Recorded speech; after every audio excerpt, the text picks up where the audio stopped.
They didn't just end my job. They tried to replace my name with a template, and they thought I'd still show up on Friday to save their biggest deal. My name is Ethan Cole.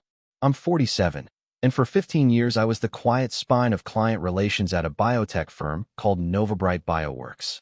If a multi-million-dollar account needed to be soothed at 2 in the morning, I answered. If a procurement chief wanted a promise that wouldn't snap under pressure, I made the promise and then made it true. I hired and trained a team until they could read a room from a CTO's eyebrow. It wasn't glamorous, but it was honest work, the kind that keeps lights on and people employed. At 9:02 on a gray Tuesday, in a conference room that smelled like dry marker and overrun coffee, the new director of client strategy, Jordan Hale, age 32, MBA sheen bright as a chrome bumper, looked across a table of people I'd mentored and said 2 words into a silence she didn't understand. Effective immediately.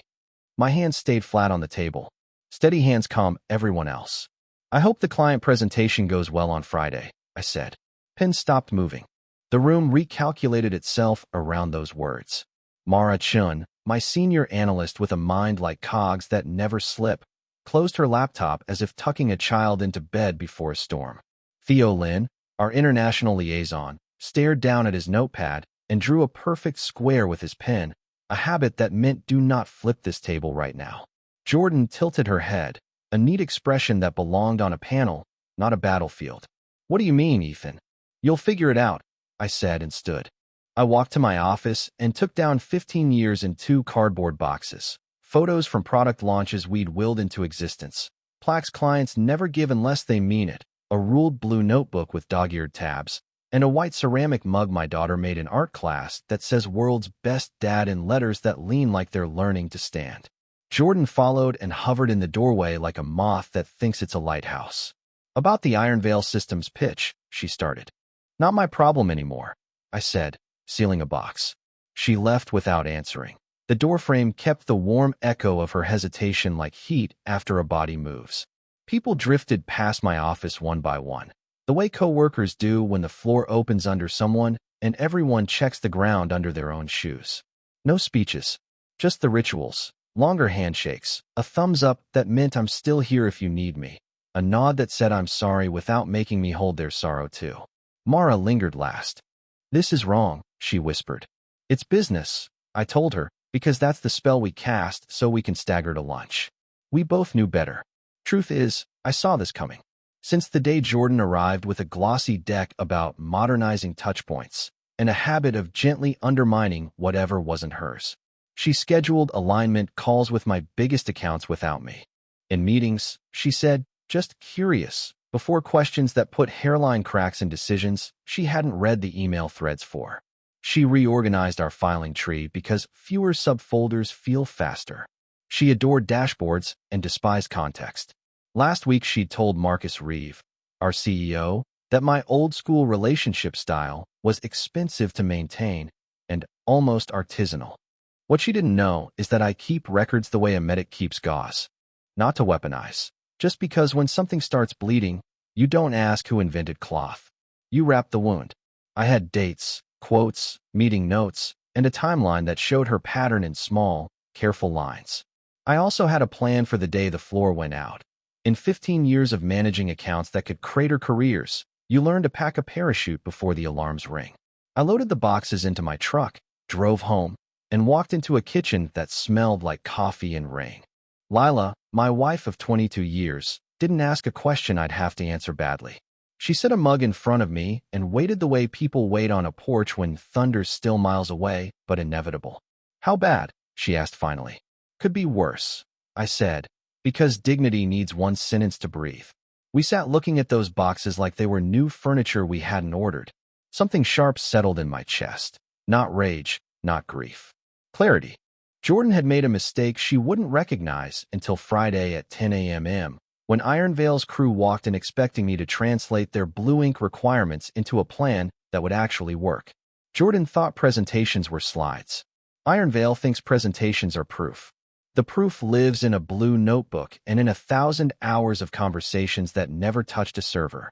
I started at Novabright when it was 2 buildings and a stubborn dream. William Novak, the founder, hired me because I looked like someone who would show up and keep showing up. I learned how the world bends around biology. GMP language that can kill a deal with one adjective.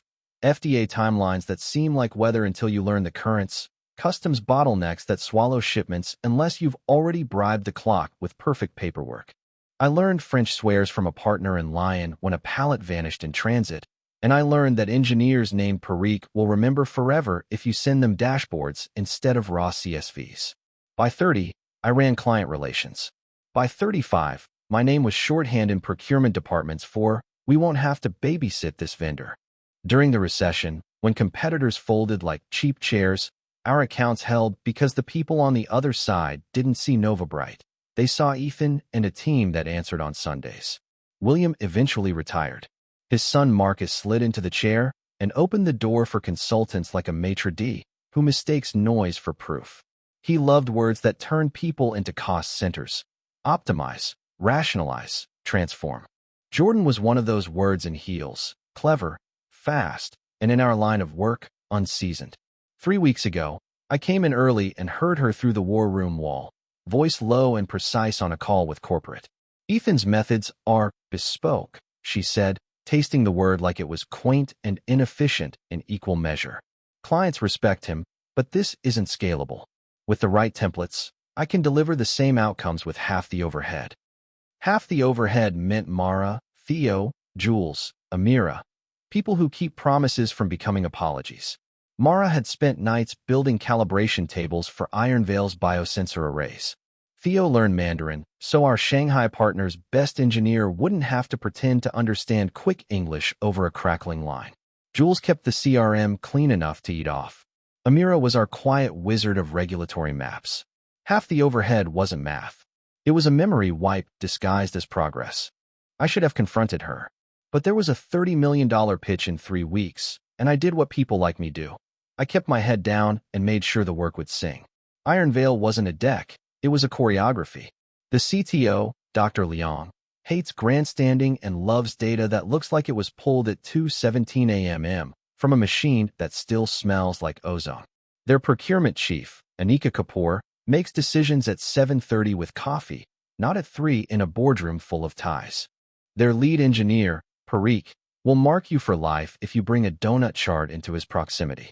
The only reason I know any of that is because I've been listening for 8 months. Thursday night, I didn't sleep. Not worry. Anticipation is a cousin who shows up after midnight and asks you to watch the horizon. Lila found me at 2:04 a.m., laptop open to a blank document that glowed like a heartbeat in a dark room. "You're planning," she said. "Thinking," I said. She sat. 22 years teaches you when to problem solve and when to witness. She witnessed while I stared at a blank page and realized something true. Jordan didn't just fire me. She cut out 15 years of institutional memory and assumed the body would keep walking. She didn't understand that Iron Veil chose NovaBright because of trust layered by 100 small interactions. Keeping procurement looped hourly during a cold chain scare. Sending Perique raw data files with tidy headers. Never, ever overpromising in front of Dr. Liang because he knows the smell of fantasy. Those things live in me and in a blue notebook bought with my money, the corners softened by my thumb. At 6 a.m., I put on the shirt Nora says makes me look less tired and told Lila I was going to Cedar and Finch, a coffee shop with decent Wi-Fi and nobody from NovaBright. "Give them hell," she said, kissing my forehead. "I'm not giving anyone hell," I said. "I'm just not handing them the fire extinguisher." At 9:47, my phone rang. "Jordan." I let it go. At 9:53, again. At 10:03, 7 missed calls. At 10:06, a text from Mara. Iron Veil in the lobby. "Jordan is paper white. Where are you?" "Not an employee," I typed. "Dr. Liang asked for you by name. We'll discuss calibration with Ethan." I stared at the screen long enough to taste petty, swallowed it, and typed. "If she needs a clue, Project Mercury, Tech Specs Calibration V3. 2 notes. Mara, the folder exists. The notes don't. Because they were never digitized," I wrote. Blue notebook. My desk. My property. For a long moment, nothing. Then, they gave her 20 minutes. "Timer is ticking. Security will call you next." They did. "Mr. Cole, we need you to return all company materials, including notebooks related to Iron Veil." I returned what belongs to Nova Bright. I said, personal notebooks purchased with personal funds are personal property. My contract says so. At 10:45, Marcus called. Ethan, he said, with that actor's warmth he keeps for donors and emergencies. Let's not make this messy. There's been miscommunication. Come in and help us through Iron Veil. We'll make it worth your time. I was terminated effective immediately, I said. Those were your words. He exhaled. Name your consulting rate. I'm not available.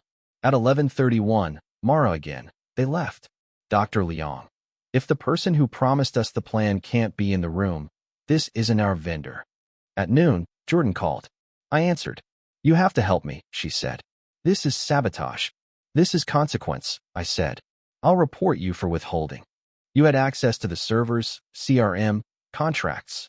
I took my kid's mug and notebooks I bought. You fired the institutional memory and expected the institution to function. She hung up. 10 minutes later, HR sent a stiff email quoting policy like it could change reality. I forwarded it to my attorney, Priya Nandakumar, and went back to my coffee. By 2 o'clock, I had a phone interview with Helix Point, a growing biotech consultancy that's been quietly raiding the market of people, not logos. By 2:25, they'd asked me to come Monday, in person. By 3:10, Iron Veil messaged Mara privately to ask if I'd consult independently. I told Mara to pass along that I wasn't available, but if they were shopping, Helix Point should be at the top of the list. It wasn't vengeance. Vengeance would have been slipping my notebook to Dr. Leong anonymously and watching a building catch fire. This was simpler. I did nothing. Jordan lit her own match. Saturday morning, Theo called from Shanghai. I should have told you this earlier, he said. Jordan's been calling our international clients for context, not relationship building, intelligence. Renewal dates, pricing, escalation histories. She asked me for original emails for quality review. You send them? No. Told her the CRM was complete. She told Amelia in finance you were protective and possibly opaque. Of course, if she could recast trust as gatekeeping, then loyalty would look like obstruction. She wasn't learning my map. She was trying to redraw it without the roads. What's the mood? I asked. Marcus called an all-hands Monday, he said. Outside efficiency team coming. People are scared. Mara told her, in front of the floor, that you offered a full handover when she joined and she declined. It was a moment. He hung up and I stared at a blank notebook page, then filled it with names I didn't want to forget. Not clients. People.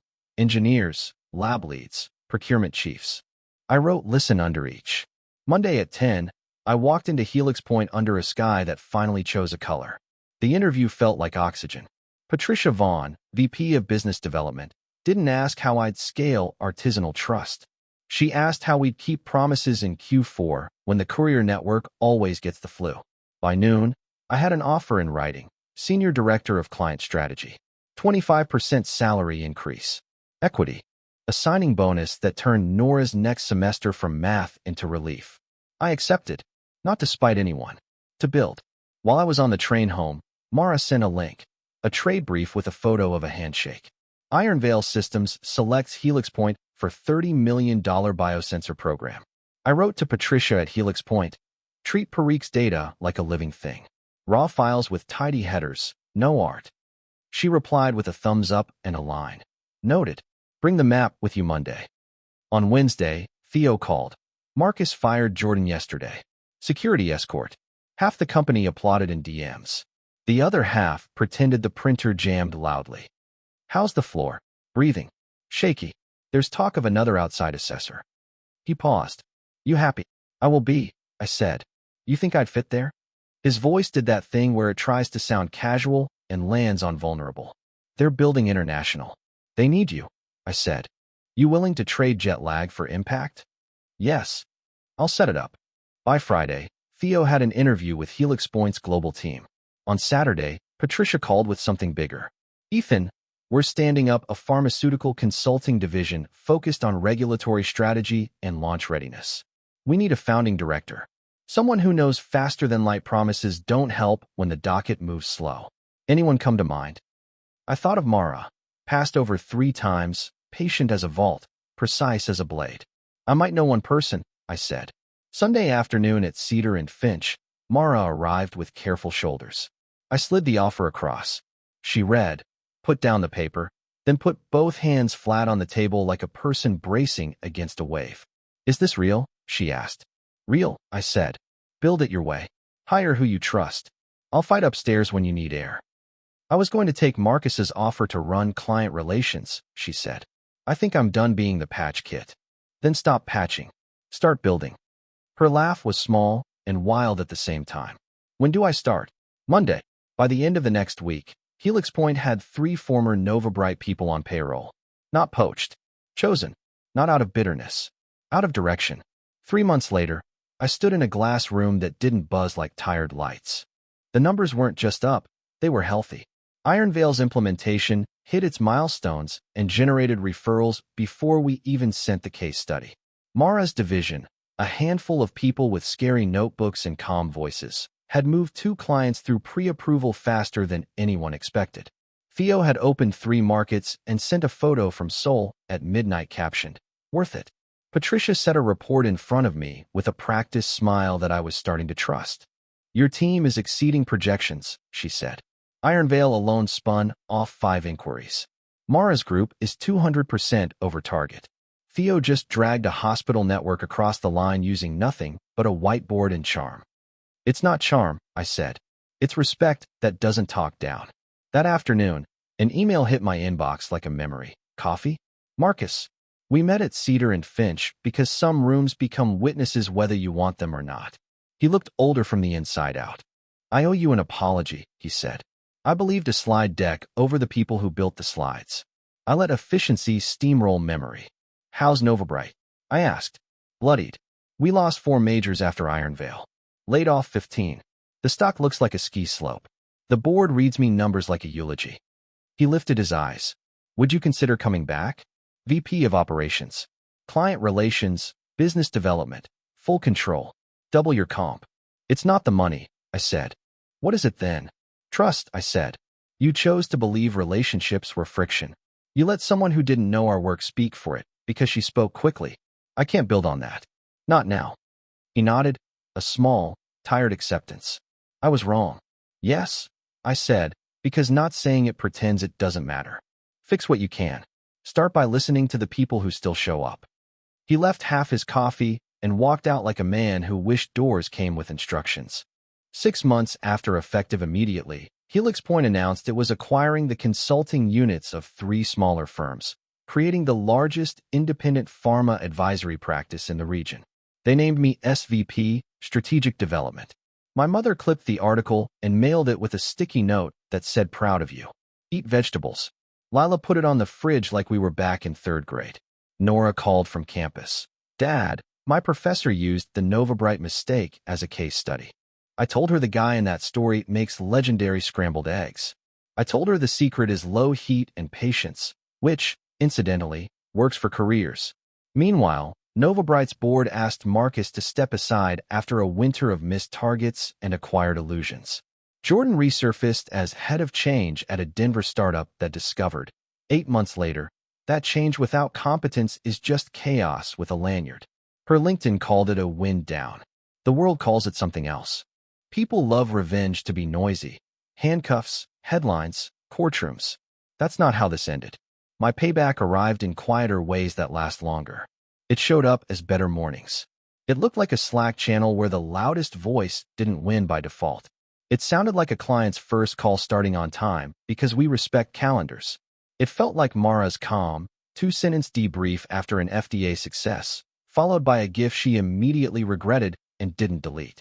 It tasted like Lila's celebratory takeout eaten on the floor because we never bought a bigger table. We just keep squeezing closer. A year to the day after the Tuesday, I put 2 boxes in my truck. I parked a block from Novabright out of habit. I didn't go in. I sat and watched a young analyst in a blazer too big hold the door for a lab tech balancing samples, and I felt something I didn't expect. No heat. The anger had burned clean. What remained was gratitude for the work I'd done and the people who'd learned to do it with me. I drove to Cedar and Finch. Theo was there with the 1,000-yard stare of a man who'd slept on 3 planes. Mara arrived with a binder fat with tabs and a donut she swore she wouldn't eat.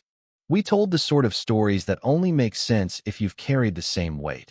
The time a pallet went missing on I-95, and we found it by convincing a trucker to text his dog. The time a customs officer tried to hold a shipment because the label said sensors, and he thought it meant cameras. The time Parikh sent a one-word email. Yes, and it felt like a medal. You ever think about that blue notebook? Mara asked. All the time, I said. Not what was in it. What it stood for. And what was that? Theo asked. That the work is human, I said. You can log the tasks and still miss the trust. You can have the files and still not have the why. We walked back to the office where the printers didn't sigh like old horses and the air filters were replaced on schedule. I pinned a new map to the wall. 3 cities connected by messy arrows. Above the first arrow, I wrote listen. Above the second, promise. Above the third, deliver. It looked like a poster you'd buy in an airport gift shop if you were desperate. I left it anyway. It was the only process I've ever trusted. Weeks rolled into a rhythm made of people doing the right thing when it's easier not to. Helix Point's newcomers from Novabright taught us where our blind spots lived, and we taught them that asking for help is a form of speed. Theo built a small team that moved like a flock, finishing each other's sentences, but never each other's points. Mara hired 2 analysts who frightened me in the best way because they made me obsolete in one corner of the room. One afternoon, Anika Kapoor from Iron Veil called me directly. I've been in this industry long enough to know when a vendor is lying politely, she said. Your team doesn't lie. They name the risk, then they show me the plan. That's rare. We grew up on the other side of that phone, I said. We learned the hard way that pretending a delay isn't happening is slower than telling the truth on time. Dr. Leong wants to know if you'll present at our internal summit, she said. Not just the results, the process. Only if Parikh promises not to heckle my slides, I said. He doesn't heckle, she said. He sighs loudly. Even worse. We laughed and booked it. In the back of my mind, I could see Jordan's deck about modernization, sterile and certain, and I felt a flicker of the old anger, then watched it blow out like a match. In the end, she gave me a gift. She pushed me out of a place that no longer knew what it had. There were loose ends. There always are. Amelia, the CFO who'd sat quietly while Jordan rearranged people like chairs, sent me a brief email that said I learned. Thank you. Linda, the HR manager who read policy like scripture, messaged Mara to ask for coffee and left the meeting with a list of ways to stop talent from evaporating the next time a shiny idea proposed cutting salaries with euphemisms. Marcus sent a holiday card that said we're listening now and a photo of a new head of client relations standing next to a whiteboard that read, Ask the people who do the work. Nora came home from college for winter break and brought a stack of case studies from her business class. She set one on the table and smirked. We're doing the Novabright lesson, she said. It's mostly accurate, except the part where they think Iron Veil would have stayed if Novabright had offered a discount. They wanted respect, I said. Discounts are salt when the soup needs water. She rolled her eyes like a teenager whose parents turned everything into an aphorism. Then she hugged me because she's a teenager who knows who taught her to make scrambled eggs. On a cold Friday in February, I got a message from a name I didn't expect to see again. Jordan. It didn't ask for a meeting. It didn't apologize. It said, I thought templates created trust. They don't. People do. I stared at the words for a long time, then closed my laptop. Some lessons you can't deliver. They have to arrive by themselves. A month later, Helix Point hosted a small industry roundtable. We invited procurement chiefs, engineers, lab leads, the people who do the thick of the work and rarely get microphones. We ate sandwiches that dripped and drank coffee that forgot to be good and talked about how trust is a thing you build in ordinary minutes. After, a young manager pulled me aside. How do you keep from getting bitter? She asked. When someone takes credit, or a slide deck gets more attention than the people who made the results possible. 2 ways, I said. 1. Keep receipts so you don't have to raise your voice. 2. Keep going so you don't have to look back. She nodded like she'd write it in a notebook and maybe remember it someday when a door closed gently and tried to crush her. That night, Lila and I sat on the couch with the lights off, watching the street lamp throw a soft rectangle on the floor. She took my hand and squeezed once. You hum again, she said. When? Every morning. Annoying. Comforting. If you've listened this long, You're probably waiting for an instruction you can carry into your next fluorescent room. Here it is. Your relationships aren't overhead. They're the operating system. The files, the decks, the dashboards, those are just apps. They crash when the OS is wrong. I keep that blue notebook on a shelf above my desk at home. I don't open it much anymore. Not because I don't need what's inside. Because I carry it now, the way a person carries a tune. I learned the notes in rooms where promises hung heavier than air. I learned them from people whose names aren't in press releases, but whose hands hold more than mine ever did. Novabright tried to erase my name and replace it with a template. Instead, I wrote a better story with the same letters and different lines. I didn't take a single file. I took my dignity, my notebooks, and my people where they were welcomed, and we built something that works. And the best revenge? It wasn't their stock drop, or a headline, or a mea culpa over coffee. It was walking into a Monday with a team that breathes easily, a calendar full of calls that start on time, and a promise I can make without crossing my fingers. We'll listen. We'll promise. We'll deliver.